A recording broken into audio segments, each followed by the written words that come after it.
Olá! Um tempo atrás, peguei uma indicação no podcast Esqueletos no Armário. É um podcast muito bom, com apresentadores muito talentosos.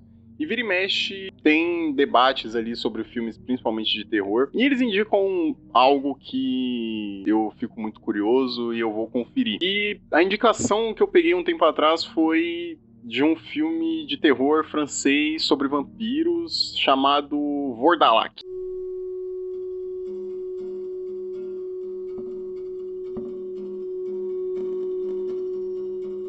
É um filme de, acho que 2023, se eu não estou enganado.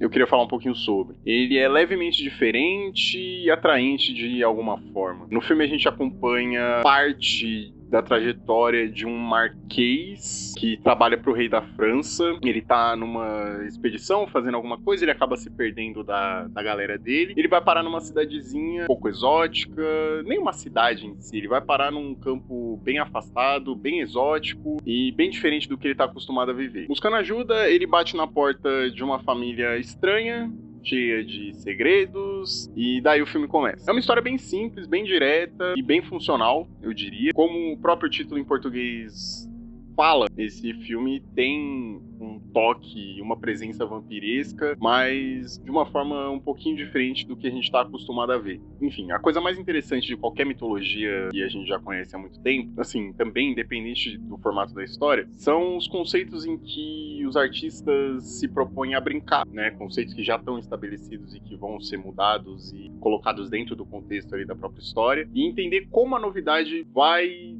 ser encontrada e vai ser absorvida por nós.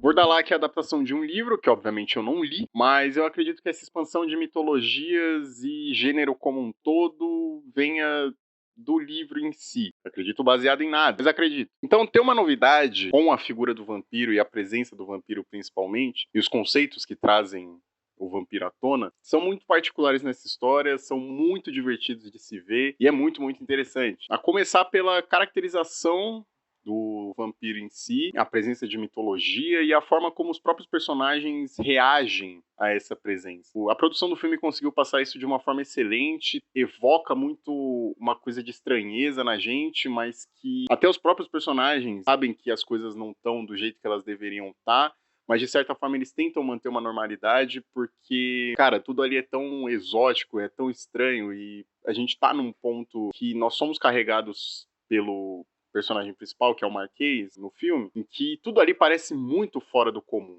Mas para aqueles personagens, para aquela família, as coisas elas estão um pouquinho estranhas, mas talvez nem tanto. Os tropos também são muito bem trabalhados. As convenções, os conceitos que a gente sabe que são sempre abordados em histórias de vampiro, a necessidade de matar a fome, a questão da criatura aparecer ou não em reflexos, o instinto bestial também. E a coisa que mais me impressionou no filme, fora o visual e a caracterização da criatura como um todo, é o significado de existência. No vídeo que eu fiz sobre o Nosferatu, focando muito mais sobre a versão do Robert Eggers, que a gente teve no começo do ano aqui no Brasil, eu falei um pouco sobre a versão do Werner Herzog também, onde no filme do Herzog a gente tem essa busca por entender o que significa viver eternamente na pele do personagem que não morre. Essa discussão sobre a natureza do existir, como isso reflete em quem a gente é, no que a gente faz, e o encontro da vontade humana com o que seria considerado natural da vida. O papel do vampiro na versão do Herzog é de alguém cansado, reflexivo e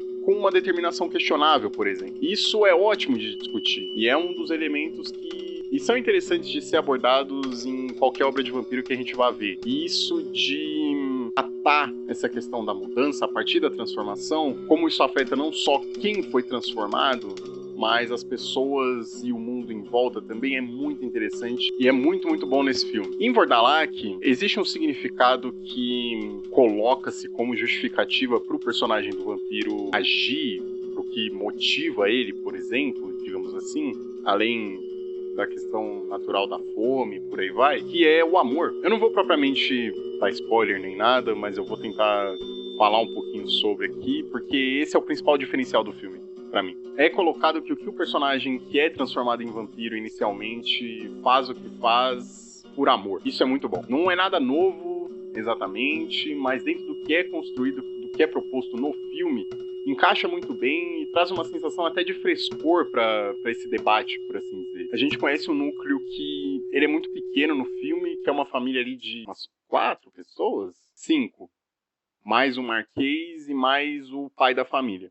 Então são 6. Eles são reclusos, como eu falei, eles vivem num contexto muito esquisito, numa realidade muito diferente do que a gente está acostumado a ver e do que o Marquês principalmente está acostumado a ver. E são características meio marginais. Eles sobrevivem, mas eles não têm um contato social com ninguém. Existe um contexto de guerra, falado em alguns momentos da história, onde homens vão lutar por meio que livre e espontânea vontade, e ao que parece é uma guerra territorial. Existe uma questão esotérica de magia ali também, que traz essa estranheza como um todo. Então é como se a gente estivesse num vale de estranheza total, e aquilo tem um peso muito grande para os personagens. Quase como se tivesse uma justificativa para eles poderem fazer as coisas e não tem quem conteste. Quem vai contestar um ato feito por amor, pela família, é bom demais. É bom demais. É como se tivesse essa questão de, cara, eu amo tanto essas pessoas que eu quero elas próximas de mim, sem você precisar ficar falando sobre isso e mostrando isso o tempo inteiro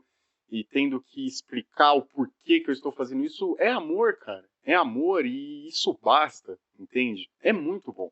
É muito bom. Por mais que tenha esse tom obscuro e muito questionável em tudo isso, sabe? No mérito das ações e no mérito que a gente pode tentar entender como sendo normal. É algo que faz a gente entender o que está acontecendo no filme e entrar de cabeça no que está sendo feito ali. Eu tive que caçar muito o filme, eu não encontrei em nenhum streaming, mas eu resolvi falar um pouco dele aqui porque eu achei um filmaço, vale muito a pena ver. Se você curte o gênero, se você quer ter contato com alguma coisa um pouquinho diferente com o que a gente está mais acostumado, vale muito a pena. No mais, é isso.